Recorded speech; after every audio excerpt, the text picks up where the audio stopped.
Holidays-nale, adu namma GT Holidays da. GT Holidays, South India's #1 travel brand.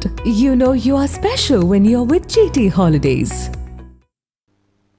Tirupattur மாவட்டம் வாணியம்பாடி அருகே உள்ள அரசு நடுநிலைப் பள்ளிக்கு செல்லும் சாலை சேதமடைந்துள்ளதை கண்டித்து பெற்றோர்கள் பள்ளிக்கு பூட்டு போட்டு போராட்டத்தில் ஈடுபட்டனர். ஆலங்காயம் ஊராட்சி ஒன்றியம் அரசு பள்ளி வளாகம் சுற்றிலும் மழைநீர், கழிவுநீர் தேங்கியுள்ளதால் கொசுக்கள், பாம்புகள், விஷப்பூச்சிகள் பள்ளிகளுக்குள் நுழைவதாக மக்கள் குற்றம் சாட்டுகின்றனர். இதனால் மாணவ மாணவிகள் காயமடைந்தும் நோய் தொற்று ஆளாவதாகவும் பெற்றோர்கள் வேதனை தெரிவித்துள்ளனர்.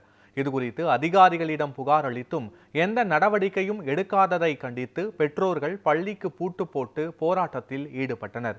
இதையடுத்து அங்கு விரைந்த காவல்துறையினர் பேச்சுவார்த்தை நடத்தி ஊராட்சி மன்ற நிர்வாகிகள் பணிகளை உடனே மேற்கொள்ள உறுதி தெரிவித்தனர். இதனை அடுத்து மக்கள் போராட்டத்தை கைவிட்டு கலைந்து சென்றனர்.